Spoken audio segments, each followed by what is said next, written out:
الحمد لله نحمده ونستعينه ونستغفره ونؤمن به ونتوكل عليه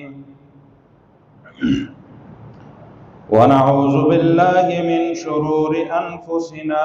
ومن سيئات أعمالنا من يهده الله فلا مضل له ومن يضلله فلا هادي له ونشهد أن لا إله إلا الله وحده لا شريك له ونشهد أن سيدنا ومولانا محمدا عبده ورسوله أما بعد فأعوذ بالله من الشيطان الرجيم بسم الله الرحمن الرحيم يا أيها الذين آمنوا كونوا قوامين بالقسط شهداء لله ولو على أنفسكم أو الوالدين والأقربين إن يكن غنيا أو فقيرا فالله أولى بهما فلا تتبعوا الهوى أن تعدلوا إن تلووا أو تعرضوا فإن الله كان بما تعملون خبير وقال الله تبارك وتعالى في مقام آخر اعدلوا هو أقرب للتقوى وقال النبي صلى الله عليه وسلم من طلب قضاء المسلمين حتى يناله ثم غلب عدله جوره فله الجنة ومن غلب جوره عدله فله النار وقال النبي صلى الله عليه وسلم سبعة يظلهم الله في ظله يوم لا ظل إلا ظله إمام عادل وشاب نشأ في عبادة الله أو كما قال عليه الصلاة والسلام إن الله وملائكته يصلون على النبي يا أيها الذين آمنوا صلوا عليه وسلموا تسليما اللهم صل على محمد وعلى آل محمد كما صليت على إبراهيم وعلى آل إبراهيم إنك حميد مجيد اللهم بارك على محمد وعلى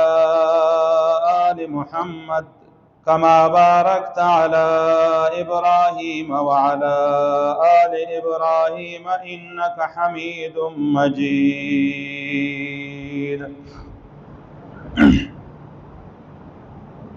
محترم ورونو ما دی سورة نساء یو آیت تلاوت کا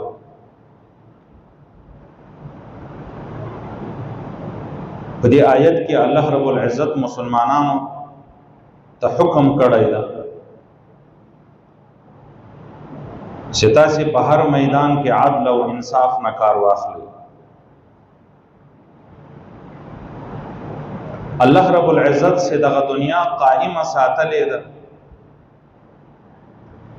دې دنیا ته وجود ورکړی او د وجود نه وروسته الله رب العزت دې ته قیام ورکړی ده، دا د عدل او د انصاف په بنیاد باندې. کچیرې په دنیا کې عدل او انصاف ختم سي نو الله رب العزت دغه دنیا بیا قائم نه ساتي، الله رب العزت دغه دنیا ختمي. حضرت علی رضی اللہ تعالی عنہ فرمائی چې په دنیا باندې الله رب العزت دی او ظالم الله رب العزت په دنیا باندې د یو کافر سړی کفری حکومت برقرار ساتي، خو الله رب العزت په دنیا باندې ظلم او بے انصافی برقرار نه ساتي. یو بادشاہ کا ظلم او ناانصافی د خپل رعیت د خپل خلکو سره کې د انسانیت سره بے انصافی او ظلم کوي، الله رب العزت هغه حکومت طبقه نه ور کوي، الله رب العزت د دنیا د هستی نه نیسو نابود کوي. نو په دنیا کې الله رب العزت ظلم ته قیام نه ور کوي، بلکې الله رب العزت سے دغه دنیا قائمه ساتلې د عدل او د انصاف په بنیاد باندې ساتلې. څومره مخلوقات چې الله رب العزت پیدا کړي دي، دغه ټول مخلوقات دی الله رب العزت په عدل او په انصاف باندې زندگی تیروي. عدل دا د ظلم مقابله ته ویل کیږي، یو طرف ته ظلم ده، یو طرف ته عدل. نو عدل سی یو انسان پیژني نو د ظلم په وجه سره به پیژني. یو سړی سی ګرم شي پیژني نو د سوړ شي په مقابله کې به پیژني. کچيره په دنیا کې یخ شي موجود نسی نو د ګرم پیژندل به د انسانیت لپاره مشکل سي. ځکه عربو مقوله ده تعرف الاشیاء بازدادها، کله چې د یو شی معرفت یو انسان ته حاصلیږي دیغه په ضد باندې، دیغه په مقابل باندې، دیغه په عکس باندې چې کوم یو شی په دنیا کې موجود ده چې هغه او پیژند د دوم شی په خپل او پیژند. انسان باندې غم راځي، غم به انسان الته محسوس کوي چې کله دته خوشحالي احساس وشي. یو سړی په خوشحالي نه پیږي، هغه په غم هم نه پیږي. کچيره په یو سړی باندې همیشه خوشحالي راسي، دای د غم احساس نسی کولای. غم به په خوشحالي پیژندل کیږي او خوشحالي به په غم پیژندل کیږي. نو د غرنګ عدل او انصاف دا به په ظلم باندې پیژندل کیږي. نو الله رب العزت په دې آیت کې حکم کړی د چې تاسو عدل او انصاف وکړئ، خپل خپلوانو په منځ کې د خپل نفس په او د خپل الله رب العزت په مقابله کې چې کوم عدل او انصاف تقاضا الله رب العزت د انسان نه کړی، نو په هغه کې تاسو د عدل نه کار واخلئ. بعدل یو د الله رب العزت سره د انسان د سي د الله رب العزت سره عدل وکي، انصاف وکي. یو د عدل د مخلوقات او د الله رب العزت سره سي انسان د الله رب العزت د مخلوقات سره عدل او انصاف وکي. عدل د الله رب العزت سره دا د سي د الله رب العزت کوم احکامات د انسان په یوه طریقه سره هغه احکامات د الله رب العزت د حکم مطابق ادا کړي. د نبی علیہ الصلوۃ والسلام په طریقې سره د احکامات د الله رب العزت ادا کړي. کوم انسان چې د الله رب العزت د احکاماتو مطابق زندگی تیري، د نبی علیہ الصلوۃ والسلام په طریقه باندې زندگی تیري، دای په خپل زندگی کې خپل معمولاتو کې د الله رب العزت په عبادت کې عادل ده. دای د الله رب العزت په معاملاتو کې چې د انسان د الله رب العزت معاملات سره په هغه کې به دغه انسان عادل بلل کیږي. کچېره انسان د عدل نه کاروان اخلي، نو الله رب العزت دغه دنیا ته بقا نه ور کوي.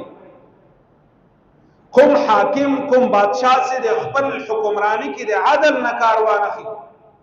دغه حاکم حکمرانی دغه بادشاہی ته الله رب العزت بقا نه ور کوي، بلکې الله رب العزت هغه بادشاہی هغه حکمرانی دغه بادشاہ او دغه حاکم الله رب العزت د دنیا نه ختمي. او عدل او انصاف د حاکم او د رعیت په منځ کې دا په حکومت او رعیت باندې ډیر لوی اثر ورځي. مورخین لیکلي چې په یو کې چې کله عدل او انصاف په دې غمزکه باندې قائم نو د غنم یو دانه به دومره غټه غټه وه لکه د کجیرې مندکه لکه د کجیرې اډوکی چې څومره غټ ده لیکن الله رب العزت د دغه نعمت نه چې کله هغه برکت اوچت کو د بې انصافي او د ظلم په وجه سره نن په دنیا باندې کسان نن په دنیا باندې مځکې د کرلو لپاره زیاتې دي باوجود د دې نه خوراکي مواد کم دي وجه دغه ده چې الله رب العزت په دغه دنیا باندې حاکمانو عدل نه ده قائم کړی وجه د دې نعمت تی برکت تی ختمیدا دغه د چې بندگانو دی الله رب العزت په عبادت کې عدل او انصاف نه کار نه اخیسته دمو استاد مولانا قاضی حمید الله خان صاحب رحمت الله تعالی علیه نے گجراوالی میں تیر سوال دروس القرآن یو کتاب سے د خپل قرآن مجید ترجمه بیان کړي د یو طالب یو شاګرد لیکلی په یو درس کې د واقعې لیکلې ده مولانا روم رحمه الله تعالی عنه په خپل کتاب کې یو واقعې ذکر کړي د روس نه د یخ په موسم کې الی د روس د ایغو سختو واورو د ورېدا په وجه سره الی د یخ په موسم کې راالوزي او هندستان ته ځان رسېږي دا موږ تاسو لیدلی کله چې یخ شدت په روس کې اختیار کی دغه مرغان راوالوزي هندستان ته ځان رسېږي لیکن سکل افغانستان حدود ته داخل سی هغه شدت د یخ کم سی چې څومره په روس کې ده به یو میاس پنځله ورځې د افغانستان په باغاتو کې د افغانستان په میوو کې دی د خوراک د خورلو لپاره ورځې شپې تیري یو وخت راغی چې دغه مرغان دي روس نه راوالوتل افغانستان کې سټې وکړه افغانستان کې کته سول یو نر او یو ښځه دغه مرغان په یو باغ کې ناست سي باغ ویجاړ ده باغ وران سوی ده د باغ میوه ختم سوی دي خپل خاوند د مرغۍ د دې حیوان نه پښتنه کې چې دغه باغ ولی وران سوی مخکې کلو کې خو چې به موږ راتلو دغه باغونه به سرسبز و شاداب قسمه میوې به موجودې وي دیغو میوونه به موږ لطف اندوز کېدلو موږ به خوندونه ترې اخیستل بیا به د دې نه وروسته موږ هندوستان ته تللو دغه بحث مباحثه شروع ده په دې ونه کې د لاندې یو کونګ ناسته دا بحث مباحثه اروي کله چې سهار څه دغه نر خپلې بیبي ته فرمایي په مرغانو کې سرازه په دې علاقه کې میوې موجودې نه دي لدې جنت هجرت کوو هندوستان ته ځو کونګ ورته راپورته څه نصیحت لای تبا لما سره یو ری قاضي ته زی فیصله وکړي بیا بل دغه د مال منطقې نه د مال علاقې نه وځي ما په تا باندې دعوه کړې ده دغه مرغه سلروس نه راغلی دغه ورته یای سي د چشي دا وری په ما کړي یا د تا سره سي دا بیبي ناسته دا د ما بیبي ده د تا نه ده دغه الی ورته یای دا نر سدا د تا نسی کېدلای د ما او د تا په جنسیت کې د ما او د تا په مرغیتوب کې ته د بل جنس مرغۍ زه د بل جنس مرغیم او د ما په نکاح باندې د ما د خاندان ډیر کسان موجود دي کوم ورته یې چې د سینسي کې د لایدا فیصله به د قاضي سره کیږي خیر دا مسافر مرغو ابل مقیم زور به برس قاضي ته بود کله چې د قاضي دربار ته ورغلل خپل مدعا پیش کړل کوم چې دغه د دې سره چې کومه بیبي راغله دا په حقیقت کې د ما بیبي د ما نه کاور سره سوي او الی چې غنر خو یو نر مرغه وي هغه خپله مدعا پیش کړله چې ګوره جنسیت کې اختلاف ده، زه د بل جنس مرغه یم، دا د بل جنس مرغه ده، یو جنس مرغه د بل سره نکاح نه کیږي، دا له ما سره د روس نه راملګرې سوې ده او د ما په نکاح باندې د ما سره ګواهان شواهد موجود دي. هغه قاضي ورته یایي چې نه، دغه کونګ د موږ د علاقې اوسېدونکی ده، لہذا قاضي دغه فیصله کوي چې دغه د تا سره چې راغلی دغه ایلی ده دغه د ده په نکاح کې داخله شوه. فیصله قاضي په بې انصافي سره وکړه، کونګ سره له د ایلی نه راالوځي، خپل باغ ته بیرته راځي. کونګ ورته یایي چې بیبي دې در باندې مبارک کي، د تا سره چې کومه بیبي راغلې ده د ما په نکاح کې نشي کېدی، لیکن ما تا ته د دغه علاقې د موضوع ختمېدو هغه سبب درخو چې تا او بیبي ټوله شپه بحث مباحثه کاوه چې دغه سرسبز و شاداب باغونه ولې نیس و نابود سو، ولې ویجاړ سو، ولې دغه باغونه په ځنګلو باندې په ازغو باندې بدل سو. وجه دغه ده چې په دې علاقې کې انصاف ختم سوی او ظلم شروع ده. چې په کومه علاقه کې ظلم شروع سو او انصاف ختم سو، د انصاف فیصلې ختم سولې، نو الله رب العزت دې هغې علاقې نه خپل نعمتونه ختموي، خپل برکات، خپل رحمتونه دې الله رب العزت چې په هغه علاقه باندې د انصاف په وجه راوړي، الله رب العزت هغه نعمتونه ورټولوي او ختموي. نو دغه علاقه چې ویجاړه سوې ده باوجود د دغو اسبابو نه، اوبه موجود دي، هر قسمه اسباب د زراعت موجود دي، لیکن الله رب العزت فصلونه ویجاړ کړل، باغونه یې ختم کړل. د بې انصافي په بنیاد باندې سي فیصلې په دغه علاقه کې د بې انصافي په بنیاد باندې کیږي. نو محترم ورونو، الله رب العزت سے دغه دنیا ته بقا ورکړې ده، الله رب العزت سے دغه دنیا قائمه ساتلې ده، او تر څو پورې د دغه دنیا قیام دی الله رب العزت خوښوي او قائمه وي، تر هغه وخته پورې به الله رب العزت په دغه دنیا باندې عادل خلق او انصافدار خلق قائم ساتلی. چې کله انصاف ختم سو او ظلم په دغه دنیا باندې او بربریت په دغه دنیا باندې راغی، الله رب العزت په دغه دنیا نیس و نابود. نو په دې آیت کې الله رب العزت د مسلمانانو نه مطالبه د عدل او د انصاف کړې ده. یا ایها الذین آمنو، اے ایمان والو خلقو، کونو قوامین بالقسط، په عدل او په انصاف باندې مضبوط ودرېږئ. شهداء لله، کله چې د یوې فیصلې لپاره بطور گواهی طلب شي، گواه په یو فیصله کې یو شی د په سترګو باندې په خپله لیدلی ده، بطور گواهی عدالت ته طلب شو، یو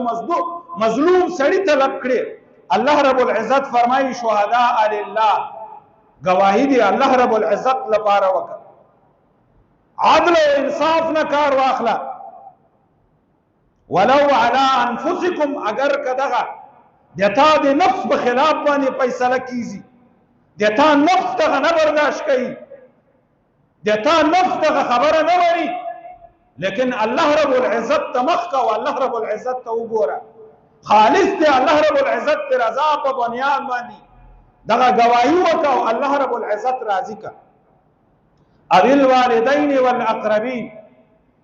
کدغه فیصله د تا د مور او د پلار یا د رشتہ دارانو په خلاف باندې ولې نه، لیکن د الله رب العزت لپاره په دغه گواهی کې ته گواهی او دغه گواهی په حق او په انصاف باندې ته ادا کا او د حق او د انصاف لمن مه پرېږده. وان یکن غنیا او فقیرا، کده چا په خلاف باندې دعوه سوې ده یا چا دعوه کړې ده، هغه انسان که غنی که فقیری، دې ته مه ګوره چې دا غنی ده دا فقیر ده، لالچ په بنیاد باندې به گواهی او فیصله نه کې، خالص دی الله رب العزت دی رضا طلب په خپل گواهی کې او په خپل عدل او انصاف کومه فیصله چې د دوه مسلمانانو یا د دوه انسانانو په منځ کې کوي، عدل او انصاف نه به کار اخلي. دې ته به نه ګوري چې دا سړی غنی ده، دا د ډېر مال خاوند ده، کچیر ما د په خلاف باندې فیصله وکړه، ما د په خلاف باندې گواهی وستله، سبب ما تکم د دله طرف نه سي د ما په مالداری کې اضافه والی راځي، د ما په کاروبار کې تقویت راځي، قوي کیږي، هغه تقویت د کاروبار به مې کمزوری شي. الله رب العزت فرمایي دې ته مه ګوره، عدل او په انصاف باندې خپله فیصله وکړه، د عدل او د انصاف لمن مه پرېږده، عدل او انصاف نه کار واخله. او دې ته مه ګوره که یو سړی فقیر ده، مسکین ده، د تا زړه پرې بد سویه، لیکن حقیقت داسې داسې فیصله دی هغه مالداره سړي په باره کې ده، صحیح خبره دی هغه مالداره سړي ده. اوس د فقیر په فقیری او په مسکینی باندې الله رب العزت فرمایي زړه مه بدوه، بلکې عدل او انصاف باندې فیصله وکړه. کوم چې د تا وس کیږي او د تا په ذهن کې صحیح خبره موجوده ده هغه له خپل خولې نه وباسه. الله رب العزت فرمایي چې ماته د غني او د فقیر معلومات ستاسې خو غني ده څوک فقیر ده، او زه په غني او په فقیر باندې له تا نه زیات مهربانه یم. او الله رب العزت فرمایي فلا تتبعوا الهوى، د خپلو خواهشاتو اتباع مه کوه، خپلو خواهشاتو مه منه، د الله رب العزت خبره ومنه. ان تعدلوا، چې ته په دې فیصله کې عدل وکې، په دې ګواهی کې عدل او انصاف وکې، داسې نه خپل خواهش دی د الله رب العزت د عدل او د انصاف نه خپل خواهش په بنیاد باندې غلطه فیصله ونه کړي. او الله رب العزت فرمایي ان الله کان بما تعملون خبیر. او ته چې کومه فیصله کوي، ته چې کومه گواهی کوي، ته چې د دوه مسلمانانو په منځ کې حکم فیصله کوونکی جوړ شوی او د دوی په منځ کې راضینامه کوي، الله رب العزت د تا په زړه باندې او د تا په نیت باندې خبر ده. کومه فیصله چې ته خپل هغه کسانو په منځ کې کسانو ته وراوړئ، الله رب العزت یا زه په تا باندې خبر یم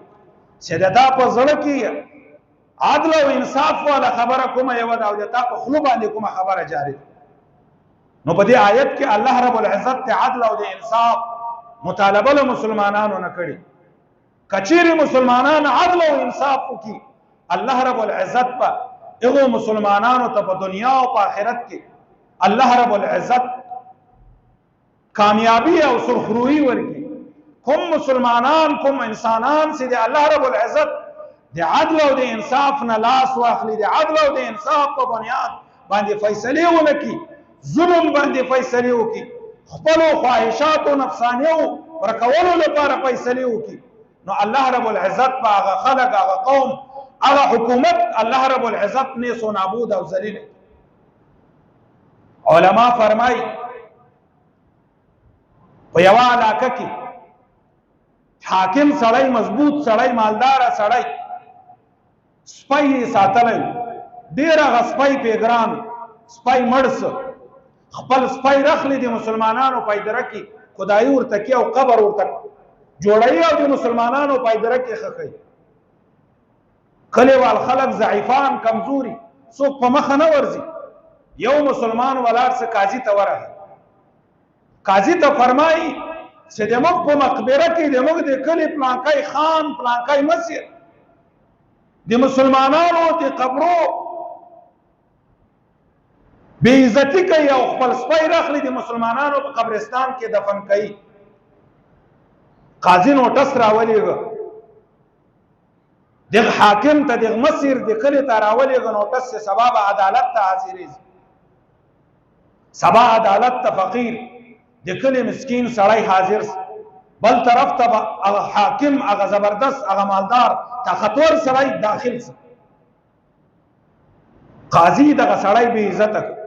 ته د مسلمانانو د قبرستان عزت پایمال کوي، ته د مسلمانانو د مړو عزت نه کوي او په قبرستان کې خپل سپی مدفون کوي. دغه حاکم دغه د کلي مشر قاضي ته فرمایي چې اے قاضي، تا ته پته ده چې دغه سپی څرنګه سپی وویه، ما ته سپي وصیت کړی چې ما به د مسلمانانو په مقبره کې ښخوي. قاضي نور غوسه شو چې سپی او وصیت، سپی خو خبرې نشي کولای، قاضي دې سړی ته نور غوسه چې ته د مسلمانانو دومره بې عزتي کوي او بل د عدالت بې عزتي دې شروع کړې ده، د عدالت توهین دې شروع کړی، عدالت کې دا خبره کوي چې سپی ماته وصیت کړی. دغه مسیر د کلي چې سپی یې دفن کاوه، قاضي ته فرمایي چې ما ته خپل سپی او بل وصیت کړی. څه وصیت یې درته کړی؟ ما ته یې سپی وصیت کړی ده چې 10,000 دیناره به قاضي ته ورکړي. قاضي چې 10,000 دینار 10,000 درهم خبره واورېده سر یې وځړه. ځان سره سوچ کی مسلمانان حیران شو چې قاضي باندې څه وشو. قاضي سر را اوچت کړ چې زه غلط شوی وم، دا سپی خو ډېر شریف سپی دی، سپی خو ډېر زبردست سپی ده، سپی خو ماته د هغ خاندان سپی ښکارېږي چې د اصحاب کهف کوم سپی وویه، دومره شریف او عزتداره سپی ده چې د دومره بهترین وصیت کړی. نو د خپلو خواهشاتو لپاره خلک بیا داسې فیصلې کوي. صرف د زرو درهمو لپاره د مسلمانانو د قبر او د مسلمانانو د هغه قبرستان بې ادبي بیا قاضي په خپل عدالت کې کوي.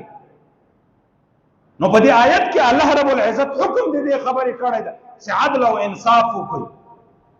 یو حاکم به د خپل رعیت سره عدل او انصاف، یو مالک یو مسیر به د خپل کلی د خپل کلیوالو سره عدل او انصاف کې د خپل کور او د بل د کور په منځ کې به فرق نه کړي. یو والد به د خپل اهل او عیال په منځ کې عدل او انصاف کې فرق به نه کړي. کچېرې دی د خپل اهل او عیال په منځ کې عدل او انصاف وکړي نو دغه ظالم ده. نبی علیه الصلاۃ والسلام ته یو سړی راځي، نبی علیه الصلاۃ والسلام ته فرمایي یا رسول الله ته په دې باندې گواه اوسه چې د دغه بچي لپاره ما دومره مال دته وقف کړی دا او دی مې مالک ګرځولی. نبی علیه الصلاۃ والسلام پوښتنه ورنه کړي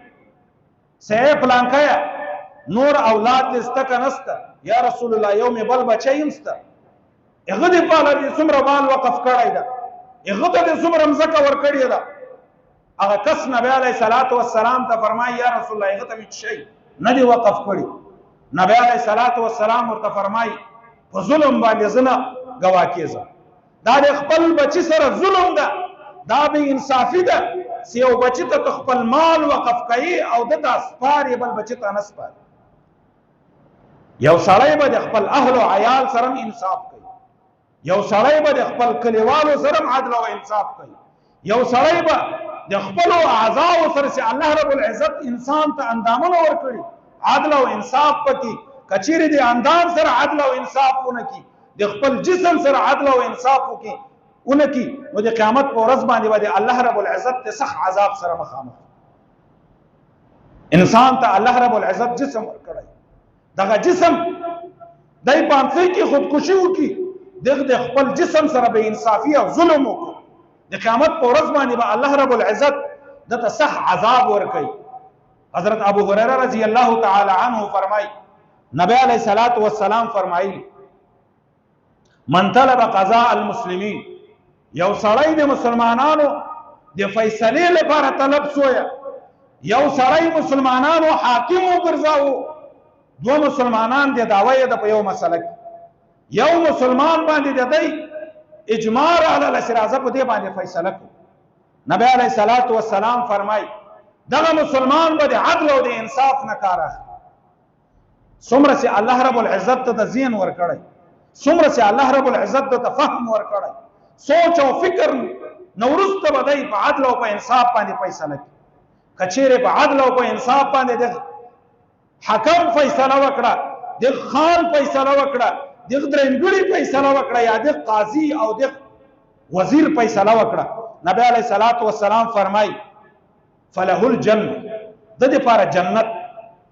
دایبه الله رب العزت جنت ته داخله. یو بل حدیث کې نبی علیہ السلام فرمای کچېری یو انسان په عدل او په انصاف باندې فیصله وکړه، د قیامت په ورځ باندې الله رب العزت شي طرف ته دغه کس ولاړ. عادل انسان دایبه دی الله رب العزت کی طرف ته ولاړ. او کچېری د په ظلم باندې فیصله وکړه، ظلم د خپل رعیت سره کاو، د خپل اهل او عیال خپل کلیوالو سره په چا باندې چې الله رب العزت ته مسیری ورکړی ده هغو سره ظلم او بې انصافي کوله خلکو په منځ کې فرق کاوه. نبی علیه الصلاۃ والسلام فرمایي فله النار د دې لپاره د جهنم کنده ده چې دی به الله رب العزت د ظلم په بنیاد باندې جهنم ته داخلوي. نو محترم ورونو الله رب العزت د مسلمانانو د عدل او د انصاف مطالبه کړې ده چې مسلمانان به عدل او انصاف کوي. د الله رب العزت په معاملاتو کې به عدل او انصاف، د مخلوق د الله رب العزت په معاملاتو کې به عدل او انصاف نه کوي، نه به په حقوق الله کې تجاوز کوي. کچېرې په حقوق الله کې تجاوز وکړي یا د الله رب العزت احکامات تر پښو نه لاندې کړي، د خپل خواهشات نفسانیه پر کولو د خپل خواهش نفسانیه خبره ومني، د شیطان خبره ومني، نو په حقوق الله کې د تجاوز او بې انصافي وکړله. نن مسلمان د الله رب العزت په احکاماتو کې بے سر و سامان لګیا ده، د الله رب العزت نافرمانی کوي. انسان ته چې څومره خوشحالیانې میلاو دي د الله رب العزت له جانب نه میلاو دي. انسان ته چې څومره راحت صحت میلاو شوی ده، څومره سکون میلاو شوی ده، دا د الله رب العزت خصوصي انعام ده. کوم انسان ته الله رب العزت ایمان ورکړی ده، دا په انسان باندې د الله رب العزت خصوصي انعام ده. لیکن هر انسان د دغه انعام ناقدری کوي. هر مسلمان لګیا ده د خپل وس مطابق د الله رب العزت د دغو انعاماتو ناقدری کوي. کله خوشحالي په انسان باندې الله رب العزت راولي نو دغه انسان بیا د الله رب العزت نافرمانی شروع. پکار خدا ده چې خوشحالي او کور تراله، پکار خدا ده چې یو انسان یو ګټه ترلاسه کړه، الله رب العزت ته د شکرې 2 رکعات ادا کړي، الله رب العزت ته خپل ټنډه ولګي، د الله رب العزت شکریا ادا کړي او الله رب العزت په عبادت کې مزید اضافه والي. چې خدای پاک د دې فتنو په دور کې د دغه نعمت مستحق غزنو او ته د دغه نعمت مستحق وګرځول، دغه نعمت باندې د زه سرفراز کړم، دغه نعمت د تعالی طرفه ما ته ملاو شو، زه د تا شکریا ادا کوم. لیکن انسان ته خوشحالي ملاو شي، انسان د الله رب العزت معصیت شو. یو انسان ته خوشحالي راځي، یو انسان په کور کې مثلا د واده والا خوشحالي راځي، د اولاد د پیدایش خوشحالي راځي، د مال د ګټې په خوشحالي راځي، د صحت د ملاوېدو خوشحالي راځي. نن سبا په معاشره په خپل کلی خپل گاوند کې د هر انسان وګوري، خپل کور کې دی وګوري، بیا نافرمانی د الله رب العزت شروع نه شي. کوم کور کې چې د الله رب العزت دغه نعمت دی واده وال، الله رب العزت یو کور یو ځوان دی واده په نعمت سره سرفرازه کوي، څومره د الله رب العزت نافرمانی کوي. بیا چې ورته یې د الله رب العزت نافرمانی ده، یاره د وړو مور نه مني را سره، د وړو مور دومره تکړه سوله چې د یو ځوان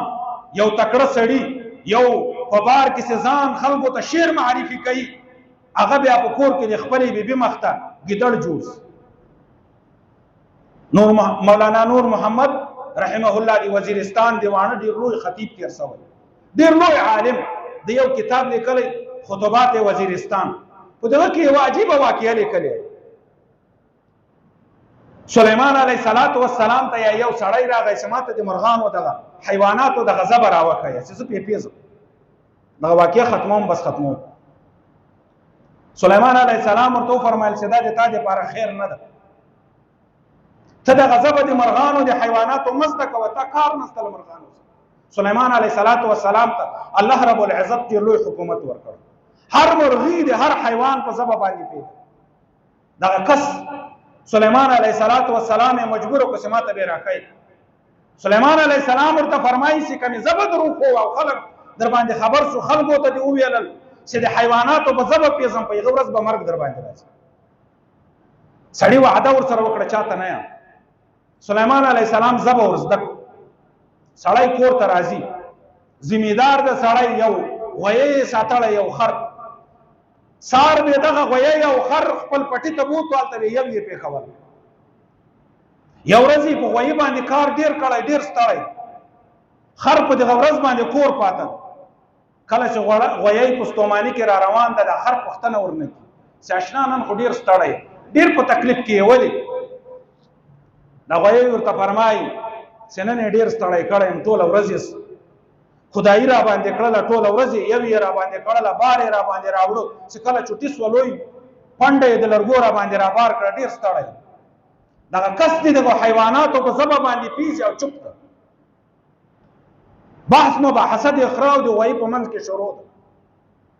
خر ورته یایي چې داسې چل وکړه خوراک پرېږده نو دغه کس او دغه بیبي به وایي چې دا غویی بیمار سوی ده چې خاک پرېږدو نو سبا به ته راحت وکړې ستوماني به لږ صحیح صورت به سبا به لږ ستوماني دلته په کور کې تېره کړه او تا ته به راحت میلاو شي غوی خوراک پرېښو چې کله ګهیځ شوی بیبي ته د سړی فرمایي چې خاوند د غویی خو بیمار سوی د بېګه راسې خوراک نه ده کړ ښه داسې چل وکړه ټول بار په خره باندې بار که خر به نن بوځه سړی خو خبر ده چې دغه چال جوړ کړی د حیواناتو خر باندې دغه ورځ باندې ډبل هغه بار واچاو کله چې خر مشام را واپس کیږي خر له ځان سره سوچ وکړي چې که سبا یې بیا بار کړم نو اخري ورځ مې د دومره وزن څوک وړی شي غویي ته لارې باندې سوچ کې دغه خر دغه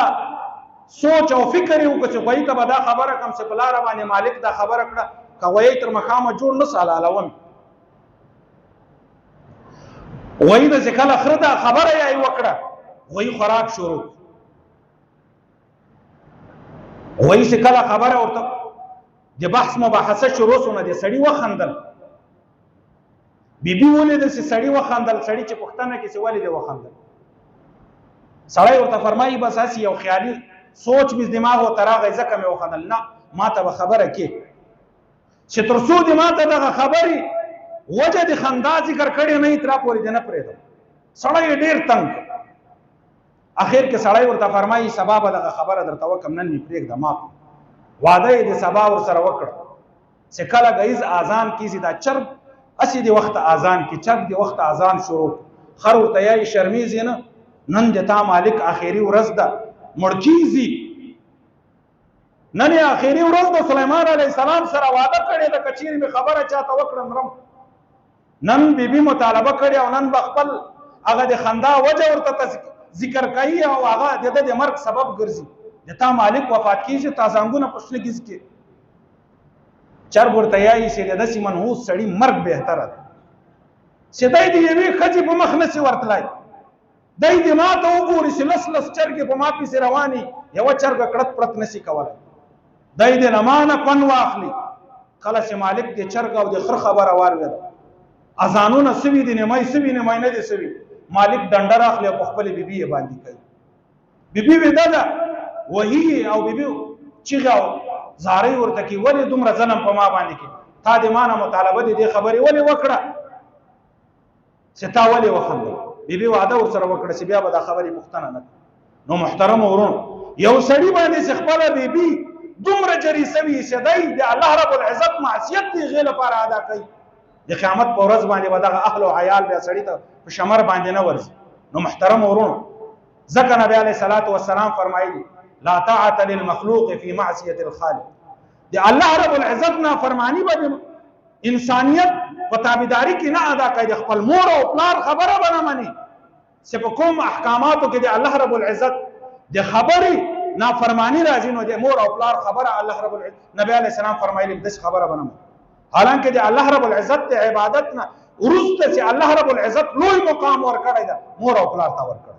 د مور او د پلار د خبرې اهمیت ته ورکړی ده لیکن الله رب العزت پیغمبر علیه الصلاة والسلام په داسې مقام کې منع فرمایلی ده چې په کومه خبره باندې د الله رب العزت حکم متیږي د الله رب العزت معصیت راځي د الله رب العزت نافرمانی راځي هلته به د مور او د پلار خبره نو محترم ورونو باید مسلمانان د عدل او د انصاف نه کار واخلي کله چې عدل او انصاف قائم سي الله رب العزت په دنیا باندې خوشحالیان راولي او الله رب العزت په دنیا باندې خپل رحمتونه را نازل کله چې عدل او انصاف نه کله چې هر مسلمان د عدل او د انصاف نه لمن راټول کی الله رب العزت په خپل رحمت ورټول کی الله رب العزت د موږ تاسو ټول بزرګو کې د عدل او د انصاف اهمیت پیدا کی واخر دعوانا